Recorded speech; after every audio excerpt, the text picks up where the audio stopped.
Hello friends. स्वागत है आपका हमारे यूट्यूब चैनल आर के हिंदी कहानियों में। आज की कहानी है जैसे को तैसा।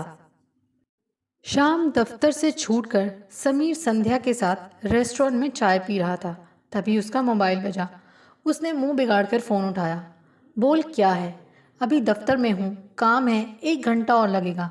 उसने अनमने भाव से बीवी जल्पा को उत्तर दिया। कौन, पत्नी? संध्या ने हंसकर पूछा। ये आजकल की बीवियां होती ही ऐसी हैं। ज़रा सी देर क्या हुई फ़ोन करने लगती हैं। तुम अच्छी हो जो शादी नहीं हुई, वरना तुम्हारा पति तुम्हें भी देरी होने पर फ़ोन करके डिस्टर्ब करता रहता। हरगिज़ नहीं, संध्या ने तपाक से उत्तर दिया। मर्द ऐसे शक्की नहीं होते जितनी औरतें होती हैं। बिल्कुल सही कहा तुमने, समीर ने सहमति जताई। जल्पा को देखो ना, ज़रा सी देर क्या होती है फ़ोन करने लगती है, और घर पहुंचने पर दफ्तर में क्या क्या किया, किसके साथ घूमे, क्या बात हुई, वगैरह वगैरह सवालों की बौछार कर देती है। क्या आपने उसे मेरे बारे में बताया है? संध्या ने उत्सुकता से पूछा। तुम्हें क्या लगता है? समीर ने हंसकर उल्टा पूछा। तुम्हारा जिक्र करके उसके शक्कीपन को मुझे और बिल्कुल नहीं बढ़ाना है। आप मर्द हैं ना, इसीलिए। संध्या ने कुछ नाराजगी जताई। सभी मर्द ऐसे ही होते हैं, खुद बीवी से छिपाकर अकेले अकेले कुंवारी लड़कियों से मौज मस्ती करते हैं, और बीवी अगर पूछताछ करे तो उसे शक्की कहते हैं। तुम जल्पा का पक्ष ले रही हो? समीर हंस पड़ा। लड़की जो ठहरी। फिर उसने पूछा, तो क्या तुम्हें हमारी दोस्ती पसंद नहीं? मैं तुम्हारी दोस्त जरूर हूं, पर प्रेमिका नहीं। संध्या ने भी व्यंग किया, और फिर दोनों बेतहाशा हंस पड़े। इसी दौरान समीर का फोन फिर से बजा। बोला, अरे पहुंचता हूं। बोला ना, क्यों दिमाग खा रही है? उसने चिढ़कर बोला। कुछ देर वो संध्या के चेहरे की ओर देखता, यह सोचता रहा कि संध्या उसके साथ रहे संबंधों को स्वीकार कर रही थी या उन पर ऐतराज जता रही थी। खैर, अब तक तो उसके व्यवहार में सहमति ही दिखाई पड़ रही थी। कुछ भी हो, उसे संध्या के साथ घूमना अच्छा लगता था, और संध्या भी उसके खुश और मजाकिया स्वभाव के कारण उसकी ओर आकृष्ट हो चली थी। घर पहुंचने पर समीर ने देखा दरवाजे पर ताला था। उसने स्वयं के पास रखी चाबी से ताला खोला और बैठक में लगे सोफे पर लेटकर जल्पा का इंतजार करने लगा। जब 1 घंटे बिताने पर भी जल्पा नहीं आई तो उसने फ़ोन लगाया। अरे कहाँ हो? मैं तो कब से घर पहुंच गया हूँ। तुम कहाँ हो? फिर कुछ देर जल्पा की बातें सुनकर उसने फ़ोन रख दिया। फिर जब जल्पा लौटी तो उसने गुस्से में पूछा, कहाँ घूमने निकल जाया करती हो? वैसे थोड़ी देर होने पर मुझे फ़ोन करती रहती हो। सब्जी मंडी गई थी, आलू खत्म हो गए थे। जल्पा ने सफाई दी। फिर न जाने क्यों जल्पा को खुश करने के लिए समीर बोला, आजकल ज़्यादा ही बन ठन कर बाजार जा रही हो। माजरा क्या है? कहाँ बन ठन कर जाती हूँ? जल्पा ने मुंह बिगाड़ कर कहा। हम औरतों का क्या, हम थोड़े ही तुम मर्दों की तरह शादी के बाद भी अफेयर करने लगते हैं। तो तुम्हें लगता है मेरा अफेयर चल रहा है? समीर के चेहरे पर गुस्सा उतर आया। इसी कारण बार बार फ़ोन करती रहती हो, हर पल ये जानने की कोशिश करती रहती हो कि मैं कहाँ हूँ, किसके साथ हूँ।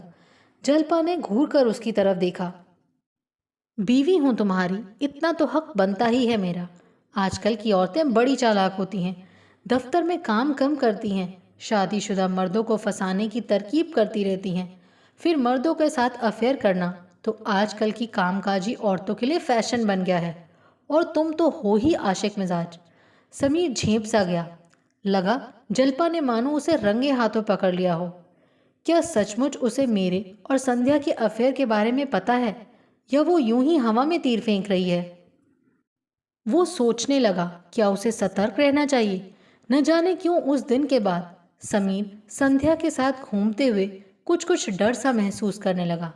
पहले तो वो संध्या के साथ घूमते हुए बेझिझक उसका हाथ थाम लेता था, और बातों बातों में मौका देखते ही उसे चूम भी लेता था। दोनों दफ्तर में भी समीर के अलग चैम्बर में काम के बहाने घंटों अकेले बैठे रहते। दफ्तर के अन्य कर्मचारी भी उनके संबंधों के बारे में सब कुछ जानते थे, मगर उन्हें इसकी बिल्कुल परवाह नहीं थी। संध्या भी समीर का साथ पाकर खुश थी। उसने भी समीर के बर्ताव में हो रहे बदलाव को भांप लिया था। लगता है तुम्हें पत्नी ने धमकी दे डाली है। वो हंसकर बोली, नहीं ऐसी बात नहीं है। समीर ने अपना बचाव किया, मगर ये अनुमान लगाना बड़ा मुश्किल हो रहा है कि उसे अपने संबंधों के बारे में पता चल गया है या नहीं। समीर के चेहरे पर परेशानी उभर आई। अगर उसे अपने संबंधों के बारे में पता चल गया तो? संध्या ने पूछ लिया। समीर कुछ देर गहरी सोच में पड़ गया, फिर बोला, तब देखा जाएगा। आखिर वो मेरी बीवी है, क्या कर लेगी, तलाक थोड़े ही दे देगी। समीर के चेहरे पर चालाकी से भरी कृत्रिम हंसी आ गई, जिसे देख संध्या गंभीर हो गई।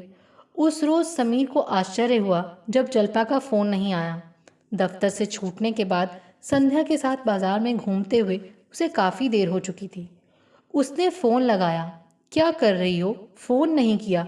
मैं तो इंतज़ार कर रहा था, उसने मजाक किया। फिर कुछ देर जल्पा का प्रत्युत्तर सुनकर वो बोला, कोई बात नहीं, मुझे देरी होगी, खाने के लिए मेरा इंतज़ार मत करना, करीब 10 बजे आऊँगा। कहकर फिर एक झटके से फ़ोन काटकर उसने संध्या का हाथ थाम लिया और खुशी से बोला, चलो आज आराम से घूमते हैं, अच्छे रेस्टोरेंट में खाना खाते हैं, मल्टीप्लेक्स में पिक्चर देखेंगे और आराम से रात 12 बजे तक घूमेंगे। दोनों ने फिर शहर के महंगे होटल ग्रैंड भगवती में खाना खाया। पास में ही मॉल था जहां वो शॉपिंग के लिए चले गए। दोनों ने एक दूसरे की पसंद के कपड़े खरीदे। फिर मॉल में ही एक रेस्टोरेंट में आइसक्रीम खाने लगे। आइसक्रीम खाते खाते ही समीर का ध्यान अचानक मॉल के पहली मंजिल पर गया, जहां लोगों की भीड़ के बीच जल्पा दिखाई दी।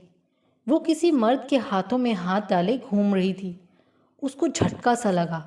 आइसक्रीम खाने वाला वो मुंह में डाल ही नहीं सका। संध्या, ये मैं क्या देख रहा हूँ? वो हक्का बक्का सा बोल पड़ा। जल्पा किसी गैर मर्द के साथ यहाँ घूम रही है। वहाँ देख, उसने इशारा किया और संध्या ने पहले मंजिल पर निगाह डाली। देख, वो ज्वेलरी के शॉप के सामने ब्लू सलवार पर सफ़ेद दुपट्टा डाले हुए उस मर्द के साथ खड़ी है। मुझे यकीन नहीं हो रहा, वो यहाँ कैसे? फ़ोन पर तो बोला था मैं घर पर ही हूँ। समीर बुरी तरह चौंक उठा। उसने शीघ्र ही अपनी जेब से मोबाइल निकाला और दूर उस पर अपनी निगाह जमाते हुए फ़ोन लगाया। जल्पा ने अपने आप को साथ रहे मर्द की बाहों से छुड़ाते हुए अपने पर्स में से फ़ोन निकाला और बात करती हुई नजर आई। समीर ने पूछा, कहाँ हो? जल्पा ने बोला, मैं घर पर ही हूँ। मुझे आने में देर होगी, तूने खाना खा लिया? समीर ने पूछा। जल्पा ने भी झूठ बोलना जारी रखा। समीर को आघात लगा। उसके पैरों तले से ज़मीन खिसकने लगी। उसने फ़ोन रखते हुए चिंतित होकर मन ही मन सोचा, ये कैसे हो सकता है? जल्पा किसी गैर मर्द के साथ इतनी रात को बेखटके घूम रही है। क्या उसका किसी मर्द के साथ अफेयर चल रहा है और इसकी उसे भनक तक नहीं पड़ी?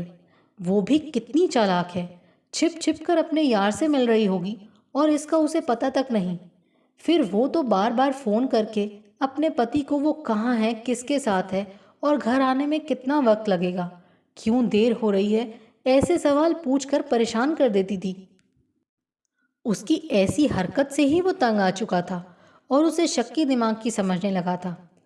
कहीं ऐसा तो नहीं कि वो उसे बार बार फ़ोन करके ये जानने की कोशिश करती रही थी कि मैं कब घर लौट रहा हूँ, और तभी वो अपने यार से मिलने का वक्त निकाल लेती होगी।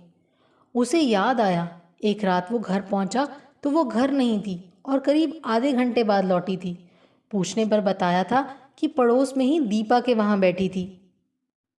तब उसे शक ज़रूर हुआ था, मगर उसने ध्यान नहीं दिया था। उसका बार बार फ़ोन करना क्या एक चाल थी, ये जानने के लिए कि वो घर कब लौट रहा है, ताकि वो उसकी गैर मौजूदगी में अपने यार से मिलकर वापस आ जाए। समीर का पूरा तन अब सिहर उठा। आंखों में गुस्सा उतर आया। इतना बड़ा झूठ, इतनी गहरी चाल। सीधी सादी लग रही जल्पा इतनी बदमाश, बेशर्म, ऐसी घिनौनी हरकत करने की इतनी हिम्मत। एक पल तो उसके जी में आया उसी वक्त उठकर जाए और जल्पा को रंगे हाथों उसके यार के साथ रंगरलियां करते हुए पकड़कर उसके मुंह पर एक तमाचा जड़ दे। मगर वो गुस्सा पी गया। क्या करता, वो खुद भी अपनी गर्लफ्रेंड संध्या के साथ घूम रहा था। संध्या ने देखा अब समीर का मूड बिगड़ चुका था। अपनी बीवी को गैर मर्द के साथ घूमते देखकर वो बुरी तरह भीतर से आग बबूला हो चुका था। समीर के गुस्से को ठंडा करना जरूरी था। अतः वो हंसकर व्यंग्यात्मक स्वर में बोली, छोड़ो भी यार, उसे भी अपने प्रेमी के साथ घूमने दो, आखिर बीवी है तुम्हारी। कहते हैं पति पत्नी साथ में रहते हैं तो एक दूसरे की आदतें अवश्य ग्रहण कर लेते हैं। आप आशिक या मिजाज हैं तो स्वाभाविक है जलपा भी वही होगी। ये सुनते ही समीर ने हल्के से संध्या के गाल पर चपत मारते हुए चिढ़कर कहा, मेरे जले पर नमक छिड़क रही हो? नमक नहीं छिड़क रही हूँ, तुम्हें सच्चाई का आईना बता रही हूँ। संध्या ने उसकी आंखों में आंखें डालकर डांटते हुए कहा, जैसे आप वैसे आपकी जलपा, दोनों रोमांटिक। अब गुस्सा थूक कर चुपचाप उसके अफेयर को स्वीकार कर लो। कहते हैं आदर्श पति पत्नी एक दूसरे की बुराइयों को छिपाते हैं, उनका डंका नहीं बजाते। न जाने क्यों संध्या की बात सुनकर समीर को भी हंसी आ गई। उसका गुस्सा गायब हो गया। संध्या ने ठीक ही तो कहा, जलपा भी बिल्कुल वैसी ही थी जैसा वो, फिर झगड़ा कैसा। आपको हमारी ये कहानी कैसी लगी प्लीज़ कमेंट करके ज़रूर बताइए। अगर आप इस चैनल पर नए हैं तो इसे सब्सक्राइब करें और शेयर करें। Thank you.